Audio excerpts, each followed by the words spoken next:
One day, after my son passed away and I became estranged from his wife and my granddaughter, I couldn't believe my eyes. In the midst of a wintry day with flurries of snow, there stood my granddaughter, shivering in the garden. I rushed to put her in a warm shower, and she replied, "The shower isn't cold, is it?" My husband and I were livid at the situation. My name is Natalie. I'm a 65-year-old housewife, and I feel my physical strength waning. My 67-year-old husband has lost much of his hair and has retired from work.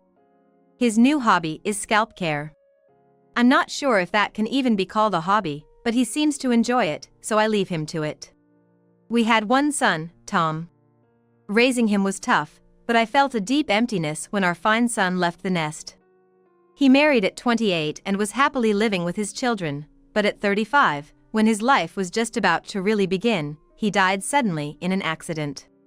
It was a quick and shocking goodbye. At the funeral, our young granddaughter, Mia, consoled us by asking, "Grandma, are you okay?" Although only 5, she seemed to grasp the concept of her father's absence. Her eyes were bright red. I hugged her tightly, resolved to protect this child, the last piece of my son, no matter what. My daughter-in-law, Rachel, seemed calm. She might have been crying in private, but I've always found her difficult to get along with. Whenever they visited, she barely spoke and just fiddled with her phone, ignoring us, which wasn't pleasant. But I suppose that's just how things are these days. I didn't want to stir up trouble and worsen the relationship between my son and his wife. We've hardly had a proper conversation before. However, living alone from now on must be tough. After the funeral, I told her, "If you need anything, just let me know." Rachel, who is 32, lost her parents early and has no siblings. Having no family to rely on must be hard. She probably dislikes dealing with her in-laws after her husband's death. But with my granddaughter involved, we couldn't just ignore the situation. Regardless of my feelings, she was the woman my son loved and married. It's natural to want to help. Yet, Rachel coldly snapped, "I'm fine. I don't need your help to manage on my own." "But what about Mia?" "I told you, I'm fine." "What, you think you can just take my husband's inheritance?" "That's not what I'm saying. The inheritance is important for your life. Just stay out of it." This must be what they call a slap in the face. Regretting my words after seeing her reaction, I was deeply disheartened. My son's house is just a 10-minute bus ride from ours. Not too far, but not close either. Since we're both retired and have time on our hands, I wanted to help. But without being asked, showing up uninvited would be a nuisance. After half a year passed without a meeting, I hesitantly reached out, and she answered the phone. "Rachel? It's been a while, how are you?" "What do you want?" "I'm busy with work and raising a child." Her harsh tone almost broke me. But I had to stay strong and ask, "Is Mia doing okay? If it's too much, I can look after her sometimes." "Fine, take her next weekend." "Really?" I was surprised to be asked, but she hung up without another word. It seems she doesn't want to talk about anything other than necessary. Well, if it means getting to see my granddaughter. I was excited for the weekend. When the weekend came, Mia arrived with Rachel. "Welcome, both of you. It's really been a while. Come on in." "Oh, I have to go to work now. I'll come back for Mia tonight." After saying that, Rachel left. Working on a Sunday must be tough. But then Mia said, "Mom's not going to work." And continued, "She's always going out to have fun." "Always? I thought she was working." "While I'm at daycare, Mom's supposed to be working, but mostly she's just having fun. Last time, she even came to daycare smelling like alcohol." "Oh!" If she were just drinking at night, that would be one thing, but she goes to pick up Mia from daycare in the evening. That means she's been drinking since the afternoon, which doesn't seem work-related. When we got home, there were empty alcohol cans all over. "What?" "Drunk from the afternoon. Maybe she's still shaken up by my son's death." I regretted not supporting her more, but only for a moment. "There was a strange man at the house, but he left when he saw Mia. What? Does that mean Rachel was drinking with some guy at home? It's been 6 months since my son passed away. It wouldn't be odd if she had moved on and found a new partner. Given she's still young. As long as she doesn't make Mia sad, I'm okay with whatever.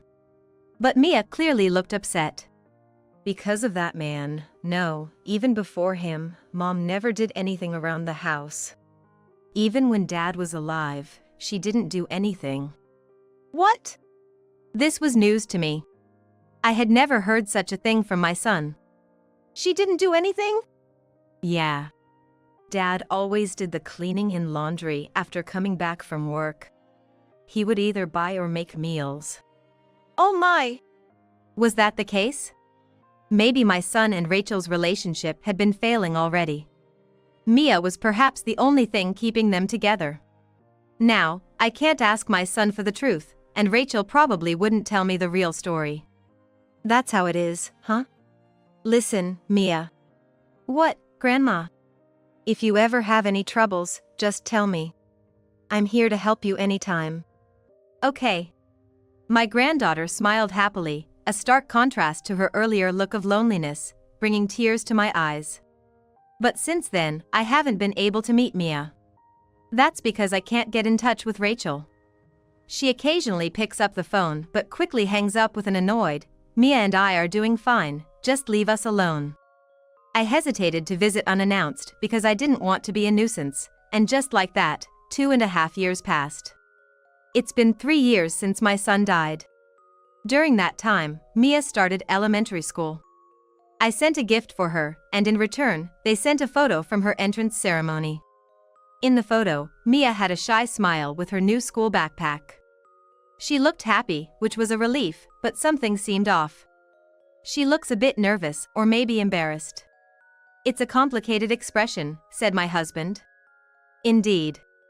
Starting school is a mix of excitement and anxiety, so it's natural for her to have a complex expression. But something felt off.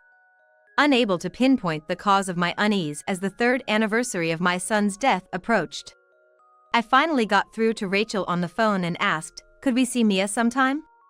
I've told you, I'm busy.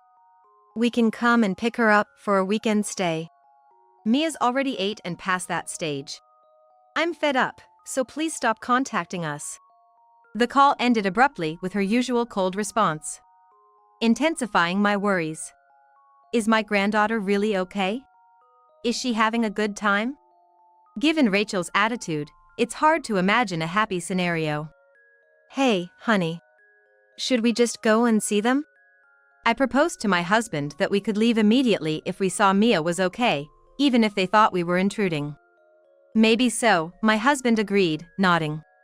He's a man of few words, but I know he's worried about our granddaughter. We're a couple, after all. Perhaps my son and Rachel weren't as close.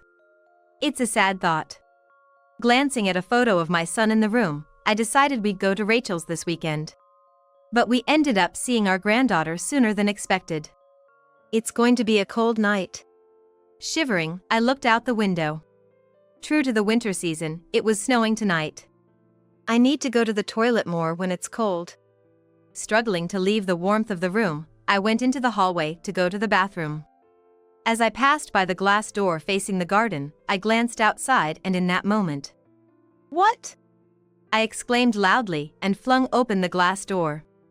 In the garden, where the snow fell thickly and silently, I noticed a figure that shouldn't be there. A very small child-sized one. It was night, but the white snow made the garden bright, and when I saw the child's face standing frozen, I ran over. Mia, is that you? Yes, it was my granddaughter Mia. It had been over 2 years since I last saw her. Though she had grown taller, she was painfully thin. What's wrong? What happened? Why didn't you ring the bell? What would you have done if I hadn't noticed you? I caught myself speaking harshly and hurriedly took off my jacket. Oh, you're so cold. How long have you been out here? Come inside. Oh good, you should take a warm shower. Okay. My granddaughter, shivering and chattering her teeth, nodded. It was hard for her to even speak, and I felt tears coming on. But crying would have to wait. Right now, I needed to warm her up, so I took her inside. Mia! My husband, who had just gotten out of the bathroom, was shocked to see our granddaughter. Can you get a towel and some clothes? Okay, got it. Even if he didn't understand everything, he could tell it was a serious situation and he ran off. We had some clothes for Mia from when she used to stay over. Although they might be a bit small now, it's better than nothing. Go ahead, you can take a shower by yourself, right? The changing room was still warm since my husband had just left it. Mia entered and clearly looked relieved. Then nodded and went into the bathroom. I can't believe. I couldn't find more words. The clothes Mia had been wearing were tattered and dirty. And they were too small. Her body was terribly thin. I warmed up some milk so it would be ready for her to drink as soon as she got out. After a while, Mia came out of the bathroom. She looked a bit better, which relieved me. Grandpa, Grandma, thank you. I was so surprised. Grandma was the surprised one, it was so sudden. What surprised you, Mia? The shower isn't cold. What? What is she talking about? A cold shower? Especially not in the dead of winter. What are you talking about? Because at home, the water was always cold. What? Mom said we couldn't use hot water. What? Shocked, we decided to sit down and talk more.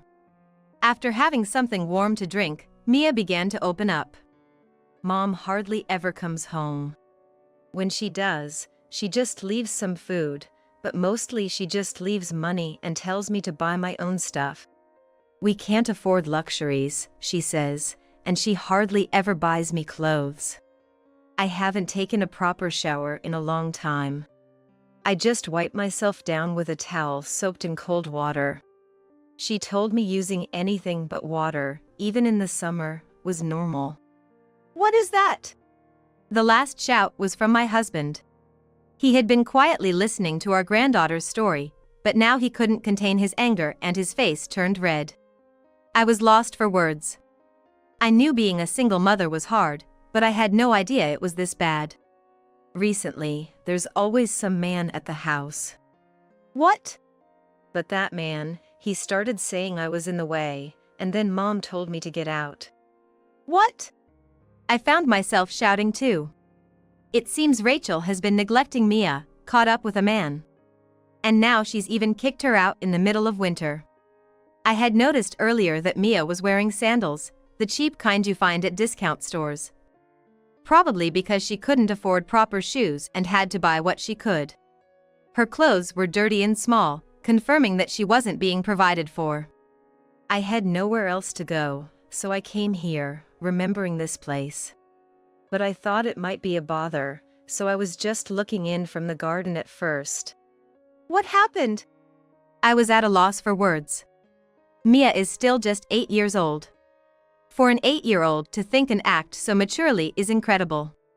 Normally, one would admire such resilience, but it brings tears to my eyes to see a child so desperate. All right. My husband said quietly in a low voice. I knew he was furious. Mia, you stay with us from now on. You'll have to change schools, but that's okay. A tough girl like you will surely adapt to a new environment. Here? What about Mom? You don't need to worry about that. Mia, you will be happy with us. Okay. No matter how harshly treated, a child inherently depends on their parents. A father's passing makes a mother all the more important. It's natural to want to be loved and to want to stay together. But this situation is neither normal nor acceptable. Even if it was someone my son loved, my husband and I agreed, we absolutely won't forgive this. The next day, my husband confronted her at their house. I couldn't go because I was with Mia, but my husband told me what happened when he returned. When he got there, Rachel was home, and he forcefully entered the house. Hey, don't just barge in here. I wouldn't want to enter such a filthy place anyway. My husband stopped in the entryway and turned back to Rachel. I hear you've done quite the number on Mia? And kicking her out in the dead of winter. You do realize that's practically criminal? What? I just told her to stay out because she was in the way. I never said she couldn't come back. How is an 8-year-old supposed to understand that? Despite his scolding, Rachel just sulked. Apparently, a man came out during their argument and looked annoyed at seeing my husband before leaving. When I said we'd take care of Mia, he seemed rather pleased, my husband said bitterly. It seems she no longer has any maternal instincts. And as my husband was about to leave, Rachel said, "It's cold, I might as well take a shower," and started the hot water. Seeing this, my husband unplugged the outdoor water heater. Naturally, the gas didn't start, and it was a cold bath. After watching from outside for a while, he heard a scream of "it's cold" before coming home. So, we got Rachel's permission. I'll contact the lawyer we're working with and start the procedures. That sounds good. I nodded and looked at Mia. She looked anxious, so I stroked her head to reassure her. Instantly, she began to cry. What's wrong? Worried she might still want to be with her mother, Mia said. This is the first time someone has stroked my head since Dad died. It makes me happy. Those words tightened my chest again. Do you still love your dad? Mia nodded through her tears. I want to see him. And your mom? She didn't respond immediately. But after a while, she said she hated her. Ever since Dad was around, Mom was hardly ever home. She didn't do any housework, and I often wondered if she really was my mom. She never stroked my head or hugged me. It's so different from my friends' moms. But it was okay when Dad was here because he hugged me a lot. I couldn't help it, I hugged her tightly. I want to see Dad.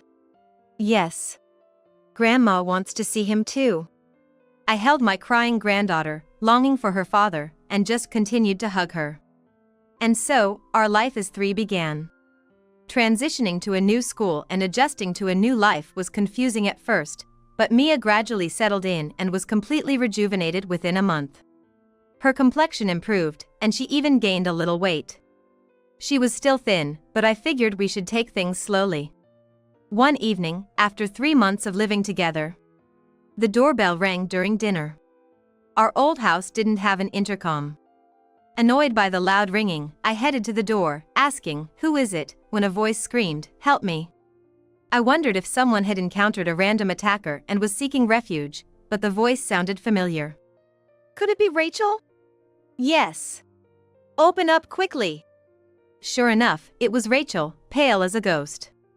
What's wrong? Help me, I have no money. What? My husband also came out. I'm getting remarried. Oh, really? Why the need for help then? But he has debts, and we can't get married until they're paid off. Yeah. I see, that's the issue. I gave away all of my husband's inheritance and even my savings, and it's still not enough. So please lend me some money. Because of the paperwork you did, I'm no longer receiving child benefits either. Help me out. That's impossible, we're living on a pension. You wish for your granddaughter's happiness, but not your daughter-in-law's? That's something a mother who has truly loved and cared for her daughter would say. Not someone who sacrifices her child for her own needs. Hearing this, Rachel glared at him angrily. Unfazed, he produced a large envelope. I did a little investigation. An investigation? Yes, for Rachel's happiness, I investigated this man. What? Rachel was shocked. And so was I. Well, what I found. My husband continued, showing Rachel the investigation results. What is this? It appears to be a kind of marriage scam. Seems like a really bad guy. No way! I'm not familiar with the underworld and barely understood. But peeking over, I got the impression it was something dangerous. Basically, the man was using Rachel as a cash cow. The investigation results were dated quite a while back. So despite saying it was for Rachel's happiness, it was clearly a lie. If he knew, he should have told her sooner rather than keeping it to himself. Before talking about marriage, you should be careful not to get into debt. My husband advised. Rachel fell silent at his words. Oh no. I already did it. Oh dear. I was told I needed more money, so I sold the house. What? Was this man that charming to go to such lengths? Probably felt it was too late to turn back now. He said we couldn't get married without money.